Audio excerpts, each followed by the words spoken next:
What happens when the galaxy's most underestimated species simply vanishes overnight? For 3 centuries, humanity had been the Council's obedient servants, mining asteroids, fighting proxy wars, and accepting scraps while alien civilizations feasted on the spoils of their labor. They were seen as useful but expendable, clever but not wise, strong but not sophisticated.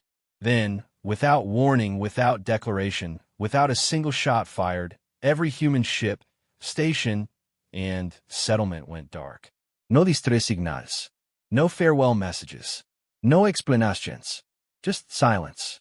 The Galactic Council thought they had lost their most reliable workforce. They had no idea they had just awakened their greatest threat. Because while the Council had been busy congratulating themselves on keeping humanity in their proper place, humans had been watching, learning, and preparing for something the galaxy had never seen before.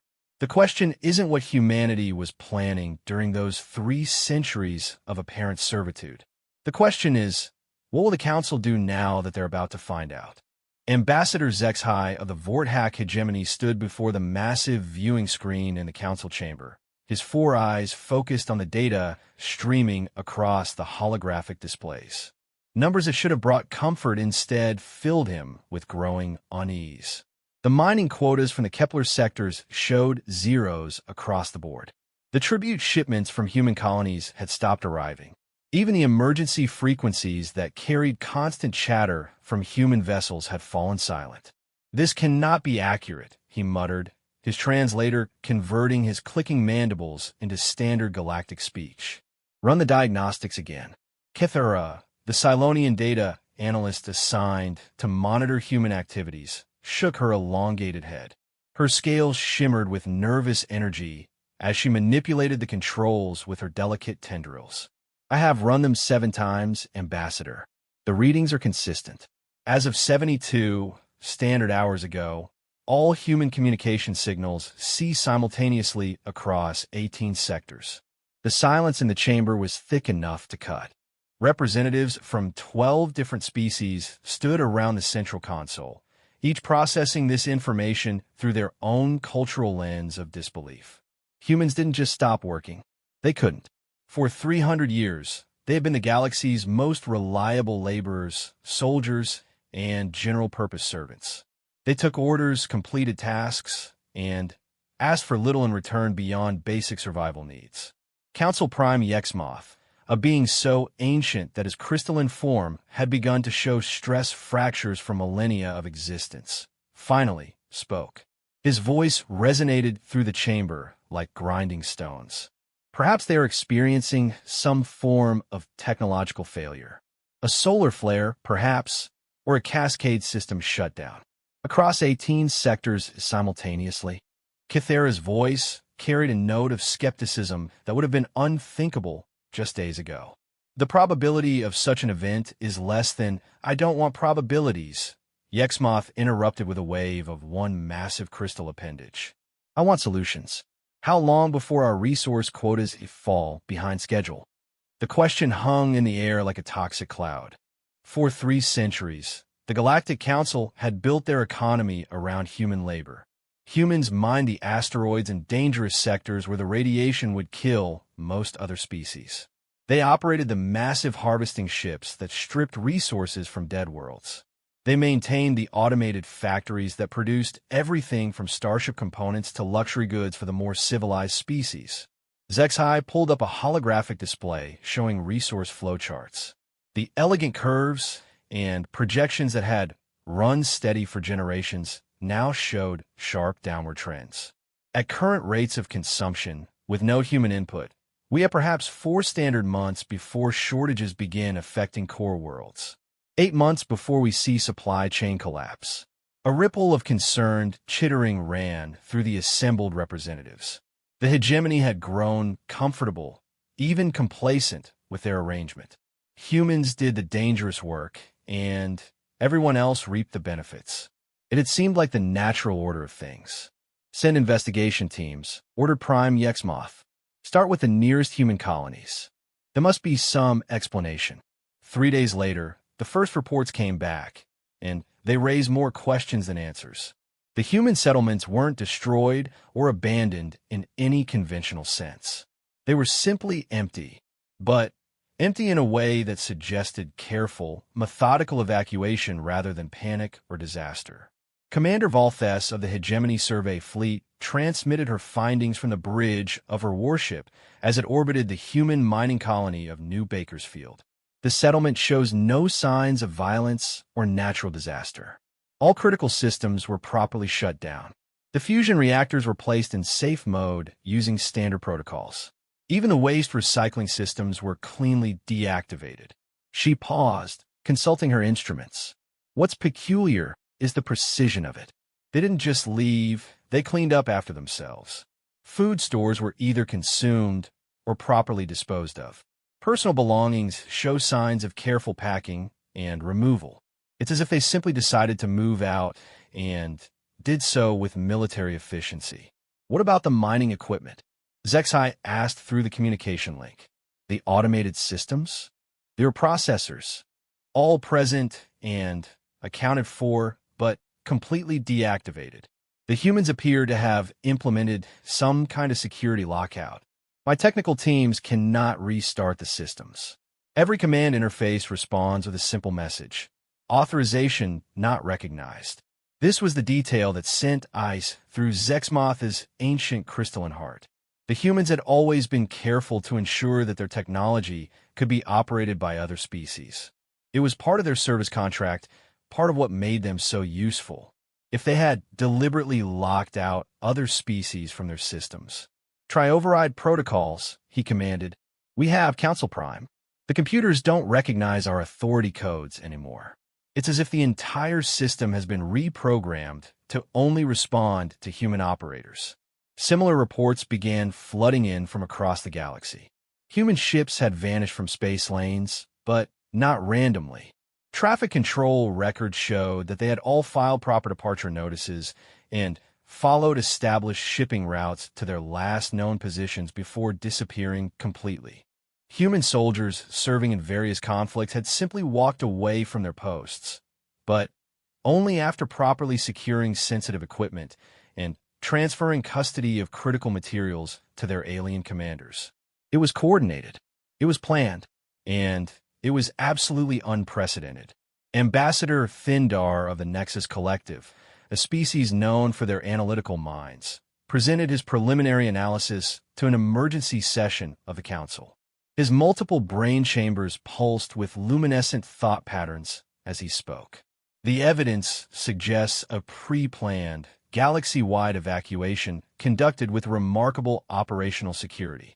The humans appear to have spent considerable time preparing for this moment, while maintaining normal operations up until the very last moment. Impossible, snorted General Crix of the militant fraternity. His scarred, armor-plated form loomed over the smaller representatives. Humans lack the organizational capacity for such an undertaking. They're individualistic, fractured, incapable of maintaining operational security on such a scale. Yet the evidence suggests otherwise, Thindar replied calmly. Consider the logistics involved. Evacuating billions of individuals across hundreds of worlds and thousands of space stations, all while maintaining normal activity patterns right up until the moment of departure. The planning alone would have taken decades. Decades. Zexai felt his confidence in human docility crumbling. You're suggesting they've been planning this for decades, while continuing to fulfill their obligations to us. The timeline suggests that this operation began shortly after the Treaty of Procyon. Thindar continued, his analytical mind working through the implications. 300 years ago, when humanity was formally inducted into the Council as a service species. The Treaty of Procyon. Every representative in the chamber knew it well.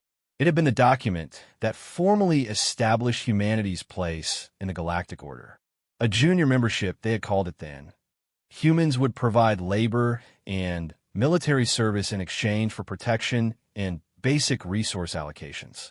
It had been presented as a generous offer to a primitive species that had barely achieved faster-than-light travel. They accepted the treaty. General Crix protested. They agreed to the terms willingly. Did they? Asked Thindar quietly. Or did they simply recognize that they lacked the strength to negotiate better terms at that time? The question sent a chill through the chamber. It suggested something that none of them had ever seriously considered, that humanity might have been playing a longer game all along. Over the following weeks, the search for answers intensified.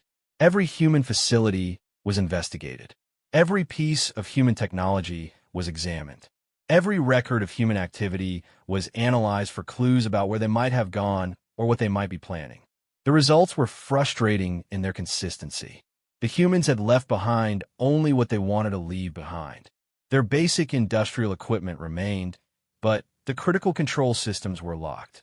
Their residential areas were clean and empty, but all personal effects had been removed.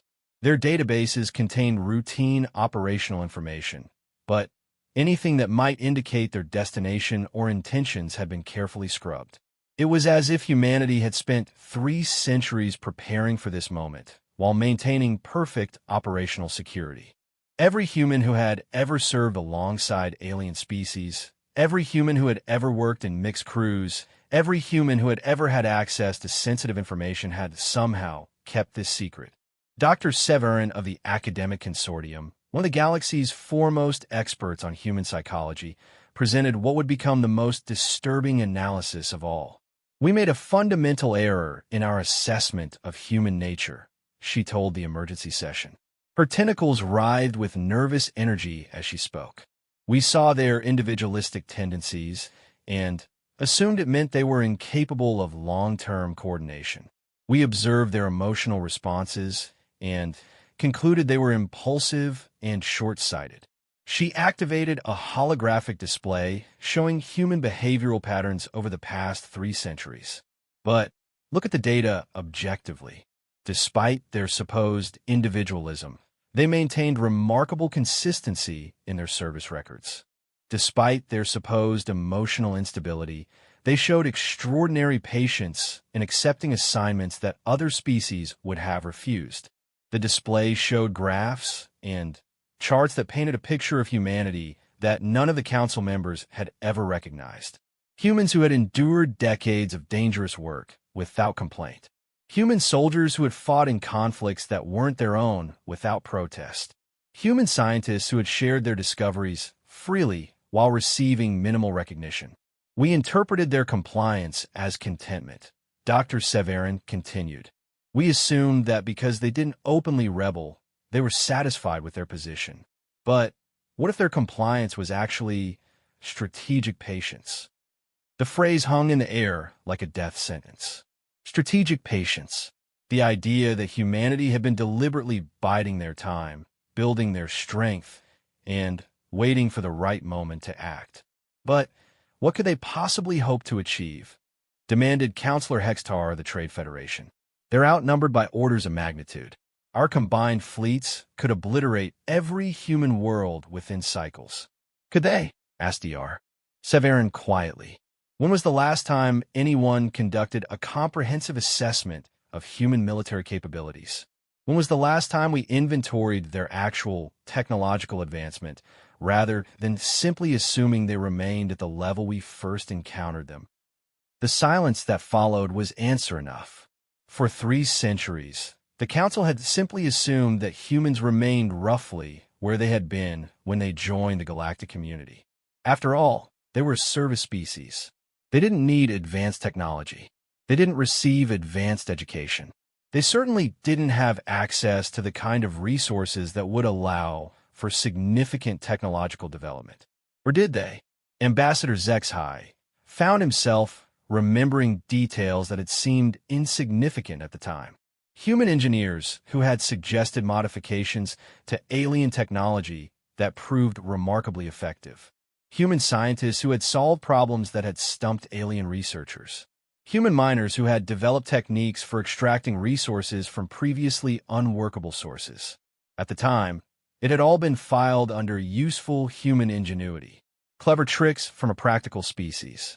No one had considered the possibility that these innovations might represent glimpses of a much more advanced understanding of science and technology than humans were officially credited with possessing. We need to find them, Council Prime Yexmoth declared, his ancient voice carrying a note of desperate authority. Deploy every available ship. Search every system. They cannot have simply vanished from the galaxy. But even as the orders went out, even as the greatest search effort in galactic history began, a growing number of council members were beginning to suspect that finding humanity might not be the real problem. The real problem might be what humanity would do when they decided they were ready to be found. As reports continued to filter in from across the galaxy, one detail began to emerge that sent chills through even the most confident council members. The humans hadn't just disappeared randomly. They had chosen their timing with surgical precision. Every major resource extraction operation was at a critical juncture. Every important military campaign was at a moment when human withdrawal would cause maximum disruption. Every essential supply chain was at a point where human absence would create immediate shortages. It was as if humanity had spent 3 centuries learning every weakness in the galactic economy, every dependency in the Council's systems, every vulnerability in their civilization. And then they had chosen the perfect moment to exploit all of them simultaneously. The question that haunted every representative in the council chamber was no longer where humanity had gone. The question was, what do they plan to do next? And in the growing silence where human voices once filled the communication channels, that question seemed more ominous with each passing day. 6 months had passed since the humans vanished, and the Galactic Council was beginning to understand the true scope of their dependency. What had started as an inconvenience had evolved into a crisis that threatened the stability of every member civilization. Admiral Keth Voss of the Hegemony's Third Fleet stared at the tactical display in his command center, watching as another freighter convoy limped back to port with half its cargo holds empty. The automated mining systems in the Rigel sector had finally broken down completely, and without human technicians to maintain them, they were little more than expensive scrap metal floating in space. Status report. He growled to his aide, a young Vorthak officer whose mandibles clicked nervously. 7 more mining operations have gone offline this week, sir. The automated systems are failing faster than we can repair them. Our engineering teams don't understand the human modifications that kept them running efficiently. The aide hesitated before continuing. Sir, there's something else. The supply convoy from Kepler, 442, never arrived. They were carrying processed metals essential for the shipyards on Hegemony Prime.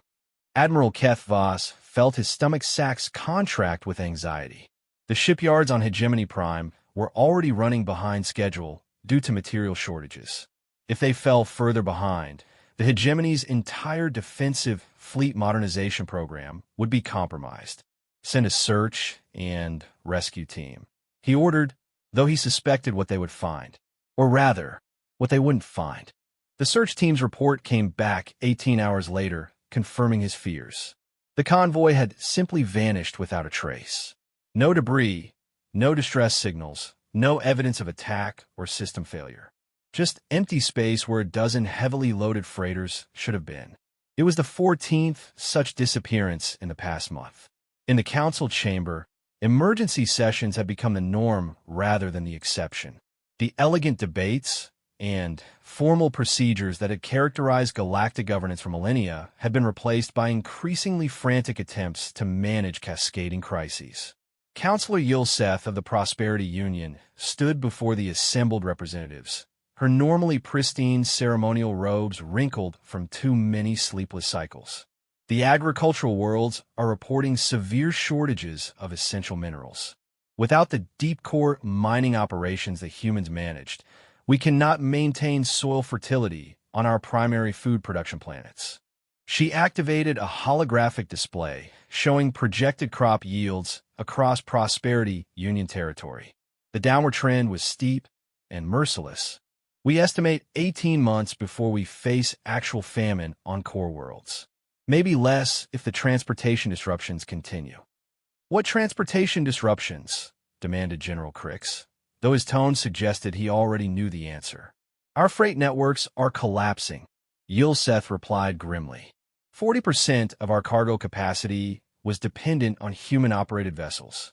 The remaining ships are overworked and breaking down. Our own crews lack the experience to handle the dangerous routes that humans use to navigate routinely. It was the same story everywhere. The Nexus Collective reported that their communication networks were degrading without human technicians to maintain the relay stations in hazardous nebulae. The academic consortium's research stations were going offline one by one as their life support systems failed without human engineers.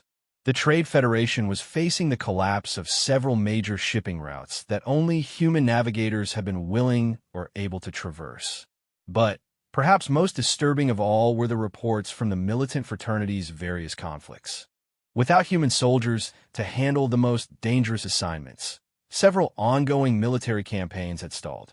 Worse, some of their enemies seemed to be gaining unexpected advantages, almost as if they had insider knowledge of fraternity tactics and strategies.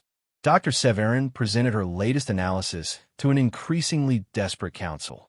Her research into human behavior patterns had taken on new urgency as the scope of the crisis became clear. "We have fundamentally misunderstood the human role in our civilization," she began, her tentacles weaving complex patterns that indicated deep concern. "We assumed they were simply laborers and soldiers.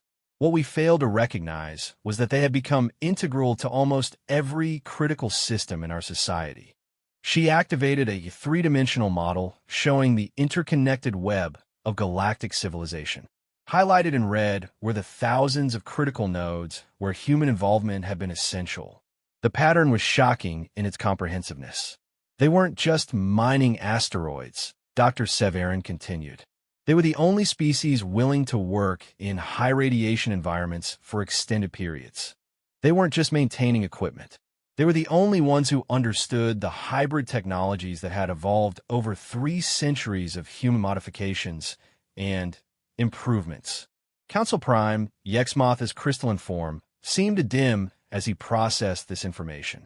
"Are you suggesting that we cannot simply replace them with workers from other species?" "I'm saying that in many cases, we don't even understand what they were doing well enough to attempt replacement," Dr. Severin replied. "Take the navigation protocols for the Magellan trade route.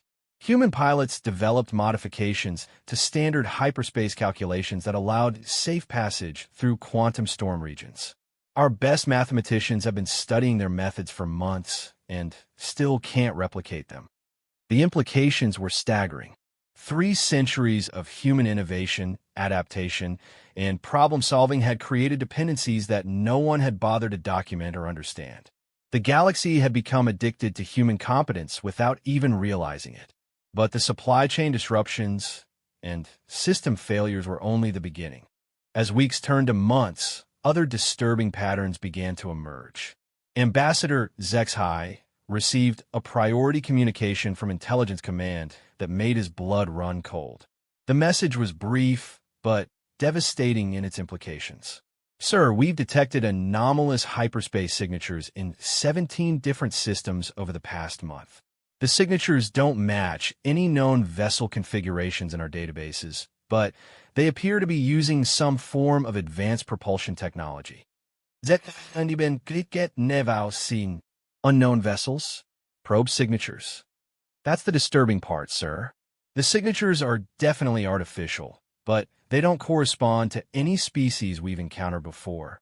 The energy patterns suggest technology significantly more advanced than anything in current galactic databases. Could it be the humans? There was a long pause before the intelligence officer responded. "Sir, the technology signatures are consistent with theoretical human innovation patterns, but they indicate capabilities far beyond what we believed humans possessed."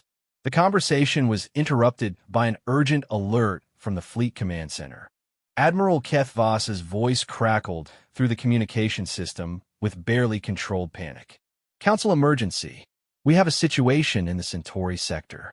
Multiple unknown vessels have been detected near our outer perimeter stations." Within minutes, the council chamber was filled with representatives demanding answers that nobody had. The tactical displays showed what appeared to be ships, but ships unlike anything in the galactic fleet registries. They were sleek, angular, and moved with a precision that suggested either perfect automation or incredibly skilled pilots.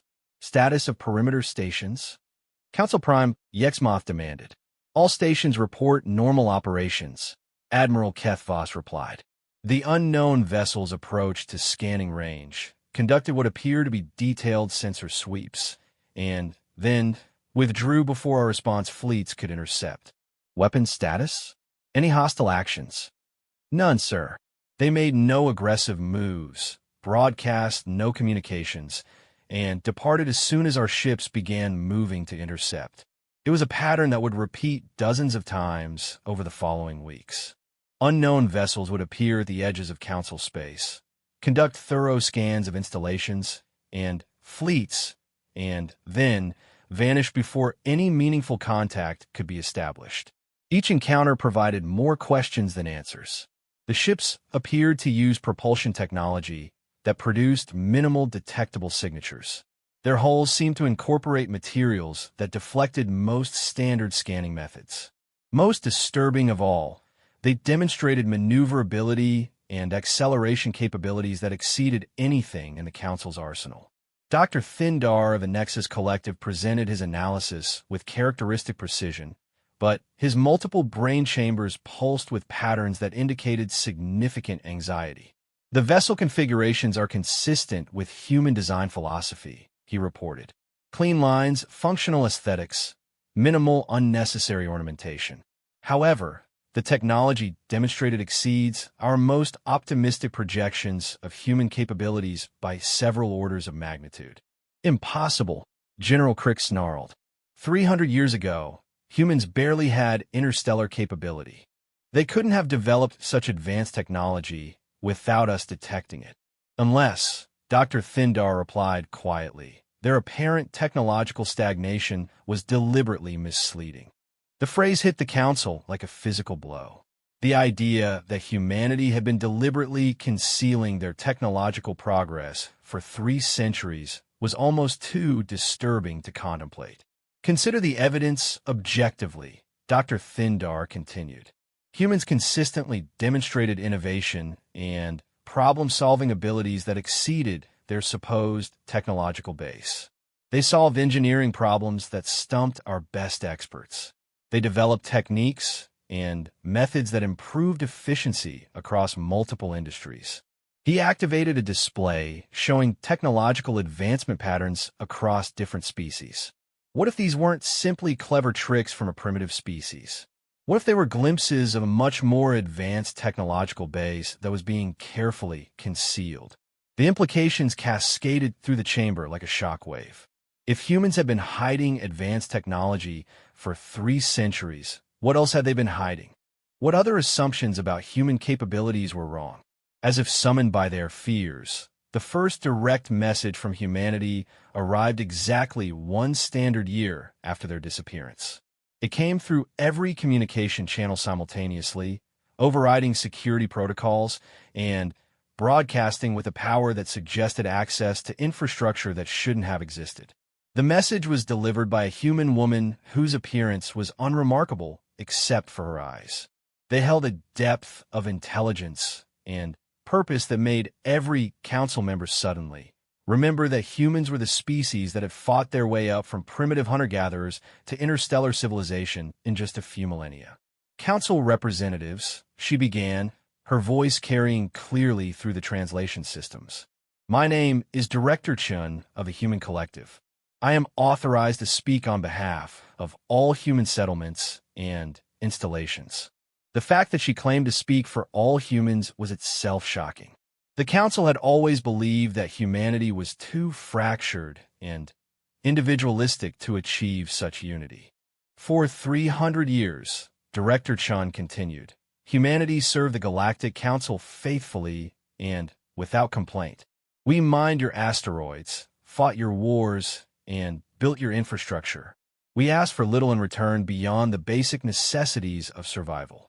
Her expression remained calm, but there was steel in her voice that made seasoned military commanders shift uncomfortably. During this time, we observed, we learned, and we prepared. We saw how you viewed us as useful servants nothing more. We heard how you spoke about us when you thought we weren't listening. We understood our true position in your civilization." The chamber was utterly silent as her words sank in. Every representative was remembering private conversations, casual dismissals, and thoughtless comments about human limitations. We decided that our children deserve better than permanent servitude. So we began to plan for a different future. The transmission showed images that made every council member's breath catch. Massive space installations that dwarfed anything in the council's fleet. Planets transformed with technology that seemed almost magical in its sophistication. Ships that moved through space like living things, graceful and powerful in ways that defied easy understanding. You are probably wondering where we have been for the past year. Director Chun continued with what might have been a slight smile. We have been building, creating, becoming what we were always capable of being when we were no longer constrained by your expectations. She paused, allowing the images to cycle through displays of human achievement that painted a picture of a civilization that had leapfrogged centuries of technological development in just a few generations. "We have not come to threaten you," she said finally. "We have come to inform you that the age of human servitude is over. From this day forward, humanity will chart its own course among the stars." The transmission ended as abruptly as it had begun, leaving the council chamber in stunned silence. It took several minutes before anyone could speak. When Council Prime Yexmoth finally found his voice, it carried a tremor that reflected the fears of every representative present. What do they want from us? It was Dr. Severin who provided the answer that would haunt the council for years to come. "I don't think they want anything from us," she said quietly. "I think they're simply telling us what they've decided to take." 2 years after humanity's withdrawal, the galaxy had been transformed in ways that none of the council members could have imagined. What had started as a supply chain crisis had evolved into a complete restructuring of galactic civilization, with humanity as the architects of change. Admiral Keth Voss stood on the bridge of his flagship, watching through the viewport as human vessels moved with impossible grace around the massive structure that had appeared in the Vegas system seemingly overnight. The structure defied every principle of engineering he understood, a space habitat the size of a small moon, yet appearing to be constructed from materials so advanced they seemed to bend light itself. "How long did our intelligence teams estimate it would take to construct something like that?" he asked his tactical officer. "Using conventional methods and known technologies, sir? Approximately 200 years for the basic framework alone." Qu'êtes-vous nodded grimly.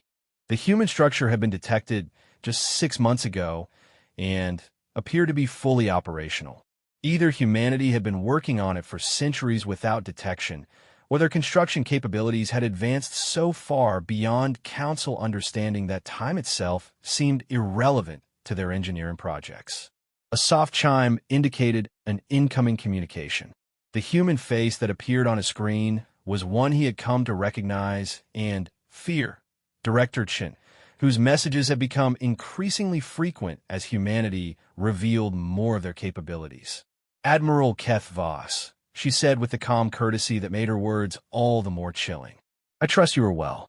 I wanted to personally inform you that your supply convoy to the hegemony mining worlds will be arriving safely within the next 12 hours.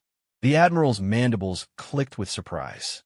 The convoy she referenced had been declared lost 3 weeks ago after disappearing in the hazardous Magellan Nebula.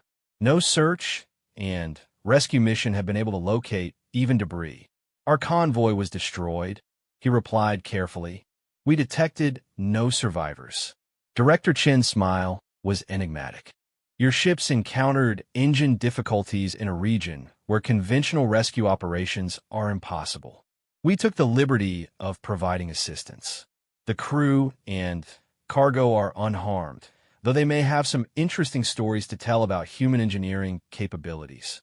Before the Admiral could respond, she continued, "We thought it appropriate to demonstrate that our withdrawal from Council space does not necessarily mean that we are indifferent to the welfare of other species. Quite the contrary." The communication ended, leaving Kethvos staring at empty space and wondering what exactly humanity was demonstrating. 12 hours later, the missing convoy arrived exactly as promised, but the reports from the crew would keep Council intelligence analysts busy for months. The ships had indeed suffered critical engine failures in the nebula's dangerous radiation fields.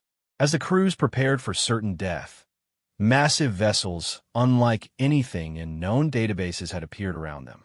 Using some form of energy manipulation technology, the human ships had created safe corridors through the radiation, then provided engineering assistance that not only repaired the damaged vessels, but upgraded their systems beyond original specifications. Most disturbing of all, the human vessels had demonstrated the ability to manipulate space-time itself, compressing the journey that should have taken weeks into just a few hours. In the council chamber, emergency sessions had become a daily routine. Representatives who had once debated trade policies and cultural exchanges now found themselves grappling with questions of survival and relevance in a galaxy where humanity had revealed itself to be not just advanced, but impossibly advanced. Dr. Thindar presented his latest analysis to an audience that had grown increasingly desperate for understanding. His multiple brain chambers pulsed with patterns indicating both fascination and fear as he spoke. "We have been fundamentally wrong about everything," he began without preamble. "Not just human technological capabilities, but the entire nature of their civilization during their 3 centuries of apparent service." He activated displays showing energy signatures detected from human space over the past months. The readings were unlike anything in Council databases, suggesting technology that operated on principles their scientists didn't even have theoretical frameworks to understand. "Consider the mathematics involved in their recent demonstrations," Dr. Thindar continued. "The space-time compression technology alone represents advances in physics that our most optimistic projections suggested would take millennia to achieve. Yet they appear to be using it routinely, almost casually. Council Prime Yexmoth's ancient crystalline form seemed to dim further with each report. Are you suggesting they have been this advanced all along?" "I'm suggesting something far more disturbing," Dr. Thindar replied.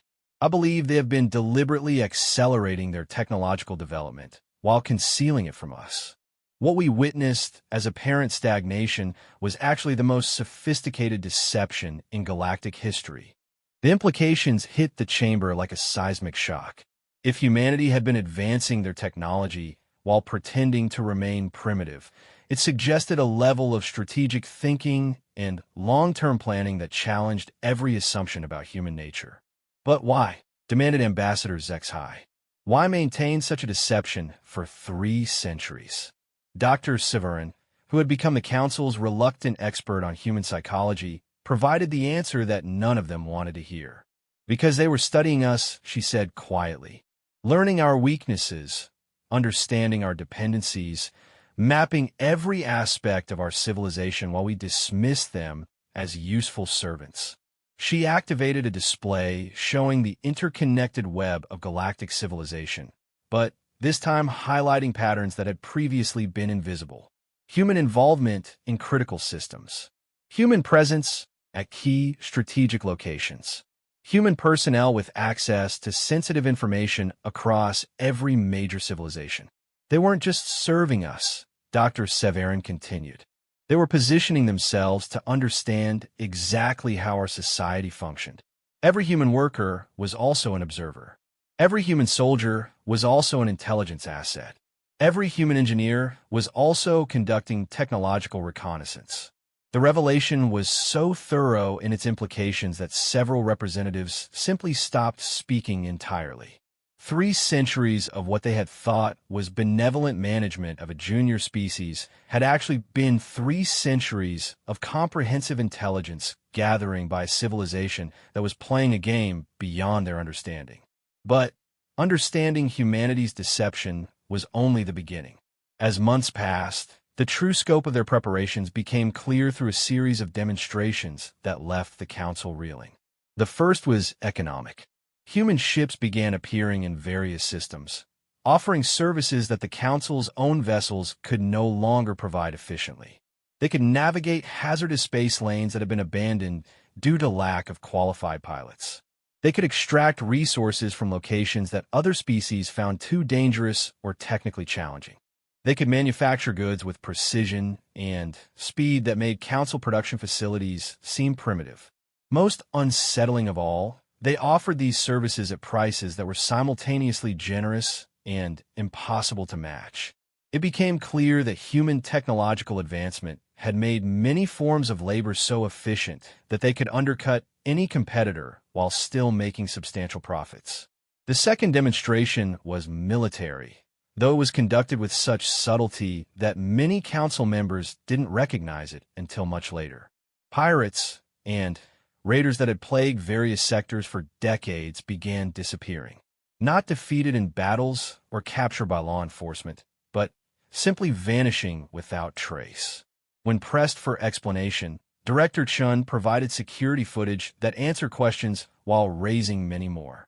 Human ships moving through space with impossible speed and agility.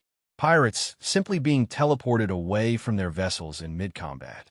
Entire raider fleets finding their weapons systems mysteriously inert when they attempted to attack civilian vessels. We have decided that certain forms of predatory behavior are inconsistent with galactic stability, Director Chun explained during one of her periodic communications to the Council. We are providing enhanced security services in regions where local law enforcement capabilities are insufficient. The casual way she announced humanity's assumption of police powers over vast regions of space was breathtaking in its implications. They weren't asking for permission or requesting authorization. They were simply stating what they had decided to do. The third demonstration was the most profound: humanitarian aid on a scale that dwarfed anything in galactic history. When plague broke out in the Proxima colonies, human medical ships arrived within hours carrying cures that seemed almost magical in their effectiveness. When natural disasters struck agricultural worlds, human vessels appeared with reconstruction technology that could rebuild entire cities in weeks rather than years. But perhaps most significantly, when various species began experiencing resource shortages due to the disruption of human-dependent supply chains, humanity began providing aid that was both desperately needed and impossible to refuse. Council Prime Yexmoth found himself in the unprecedented position of formally requesting assistance from a species that had supposedly been under Council authority just a few years earlier. The irony was not lost on any of the representatives present as he activated the communication channel to human space. Director Chin appeared on the main screen with her usual calm composure, though there might have been a flicker of amusement in her eyes as she acknowledged the Council's formal greeting protocols. Council Prime Yexmoth, she said with careful courtesy. How may humanity assist the Galactic Council? The phrasing itself was a subtle revolution. Not, how may we serve you, as had been traditional for 3 centuries, but how may we assist you? The language of equals offering aid rather than servants accepting orders. Director Chun, Yexmoth replied, his ancient voice carrying notes of humility that would have been unthinkable just months earlier. Several member civilizations are facing critical shortages of essential resources. We would be grateful for any assistance humanity might be willing to provide. Of course, Director Chun replied immediately. We have been monitoring the situation and have prepared several aid packages. Transport vessels are already en route to the affected systems. She paused, and when she continued, her voice carried a tone that made every council member suddenly aware that the balance of power in the galaxy had shifted permanently. However, we believe this situation provides an opportunity to discuss a more sustainable approach to galactic resource management. The current system of dependencies and hierarchies has proven to be fragile and inefficient. What do you propose? Yexmoth asked, though he suspected he already knew the answer. A new paradigm, Director Chin replied. One based on cooperation between equals rather than exploitation of subordinates. One that recognizes the capabilities and contributions of all species rather than arbitrarily privileging some over others. The proposal she outlined over the following hour was comprehensive, elegant, and completely revolutionary. Humanity offered to share certain technological advances that would allow each species to achieve greater self-sufficiency. In return, they proposed a new form of galactic governance based on consensus and mutual benefit rather than dominance and exploitation. But underlying the generous offer was an unmistakable reality. Humanity now possessed the capability to enforce their vision whether the Council agreed or not. Their technological supremacy was so complete that resistance would be not just futile, but potentially catastrophic. We are not seeking to replace one form of domination with another, Director Chun explained with apparent sincerity. We are offering to help create a galactic civilization where such domination is unnecessary because all species have the tools they need to thrive independently. Over the following months, the transformation of galactic civilization accelerated beyond anyone's ability to fully comprehend. Human aid shipments arrived with clockwork precision, bringing not just resources but technological upgrades that revolutionized entire industries. Human advisors appeared at key installations, offering knowledge that solved problems that had plagued various species for generations. Most importantly, humans began sharing educational resources that allowed other species to understand and eventually operate the advanced technologies that had previously been beyond their capabilities. It was not the sharing of a master with servants, but the sharing of teachers with students who were expected to eventually surpass their instructors. Dr. Severin presented what would become her final analysis to a council that was struggling to understand its new place in the galaxy. We are witnessing the emergence of a post-scarcity civilization, she reported, her tentacles weaving patterns of amazement and uncertainty. Human technology has advanced to the point where traditional limitations of resources, energy, and even space itself have become largely irrelevant.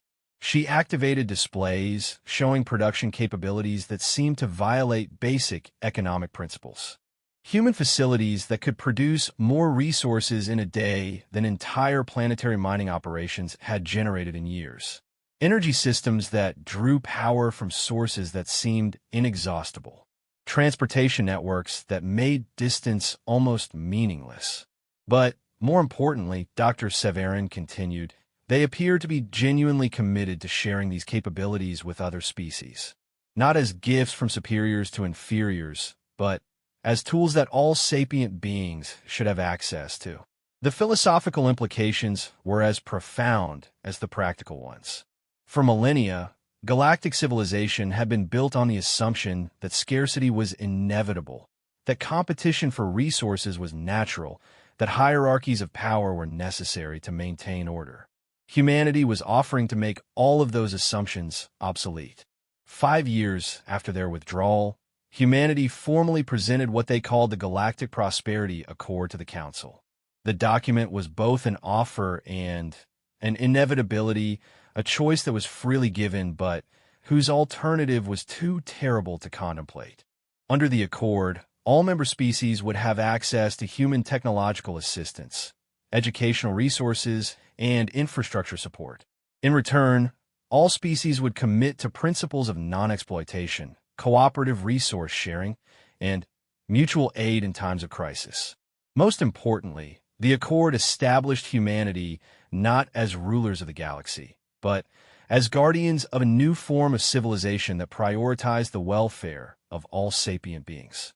The vote was unanimous, though every representative understood that they were not choosing between alternatives, but simply acknowledging a reality that had already been established. Council Prime Yexmoth, whose crystalline form now glowed with renewed vitality thanks to human medical technology, formally signed the accord with a gesture that symbolized the end of one age and the beginning of another. The Council hereby recognizes the Galactic Prosperity Accord and commits to the principles of cooperative civilization it establishes, he announced to a gathering that included representatives from dozens of species who had never before been considered worthy of Council membership. Director Chun accepted the document with the same calm dignity she had shown throughout the transformation process. Humanity is honored to help shepherd this new age of galactic civilization, she replied. We look forward to the achievements we will accomplish together as equals and allies. As the ceremony concluded and representatives began discussing implementation details, few of them fully appreciated the magnitude of what had just occurred. In just 5 years, humanity had transformed themselves from servants to liberators, not through conquest or domination, but through demonstration of capabilities so advanced that resistance had become unthinkable and cooperation had become inevitable. The galaxy would never be the same, but perhaps more importantly, it would never again have room for the assumptions and prejudices that had made the old order possible. Humanity had not just won their freedom, they had redesigned the entire concept of civilization itself, creating a future where freedom was not something to be won, but something that was simply assumed as the natural state of all sapient beings. And they had done it all by withdrawing silently, leaving the council to discover just how much they had underestimated the quiet species that had served them so faithfully for 300 years.